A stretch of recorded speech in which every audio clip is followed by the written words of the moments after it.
Stand के विरुद्ध किस तरह की कार्रवाई की गई है, क्या कुछ? देखिए, commissioner of police Varanasi sir के द्वारा एक हेल्पलाइन नंबर जारी किया गया था 9670705555।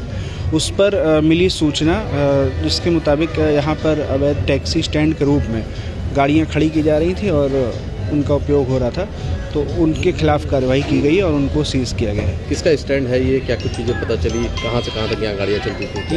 ये सूचनाकर्ता के द्वारा सूचना मिली थी कि यहाँ पर गाड़ियाँ खड़ी होती हैं, तो उनके खिलाफ कार्रवाई की गई। लगभग कितनी गाड़ियाँ हैं यहाँ पे? यहाँ पर अभी 5 गाड़ियाँ सीज़ की गई हैं।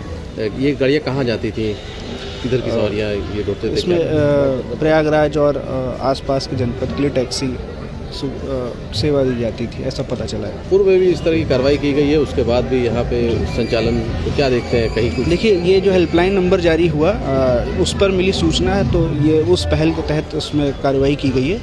तो उस नंबर पर मिली पहली बार जो सूचना मिली थी उस पर ही कार्रवाई की गई, तो इस पर एक्शन लिया गया और त्वरित इस स्टैंड के खिलाफ कार्रवाई की गई। तो उस संबंध में ये पहली सूचना थी जिस पर काम किया। पहले भी इस तरह का मतलब कई बार कार्रवाई हुई, लेकिन एक सिंडिकेट के तहत ये पूरी तरह से कार्य चल रहा है। क्या लगता है कहीं मिली भगत है इसमें प्रशासन का भी? नहीं, देखिए, ये तो कॉलर्स के द्वारा जो पब्लिक पोर्टल में नंबर है उस पर सूचना दी गई, तो ये इस स्थान पर ऐसा कार्य हो रहा था, इसकी सूचना मिली। जब सूचना मिली तो उस पर कार्यवाही की गई। क्या लगता है भविष्य में से फिर चलेगा कि अब नहीं?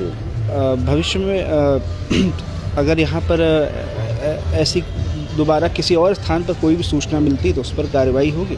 इससे जनता में एक मैसेज जाएगा, कॉन्फिडेंस आएगा कि जो भी इस नंबर पर सूचना दे रहे हैं या जो भी पुलिस तक कोई भी सूचना पहुंचा रहे हैं किसी गलत कार्य कहीं पर भी होने की, तो उस पर कार्रवाई की गई। दबदामार वाहन ये चल रहे हैं, रोडवेज को काफ़ी इससे हानि हो रही है, उनके द्वारा शिकायत भी किया गया, लेकिन कोई कार्रवाई नहीं होती है।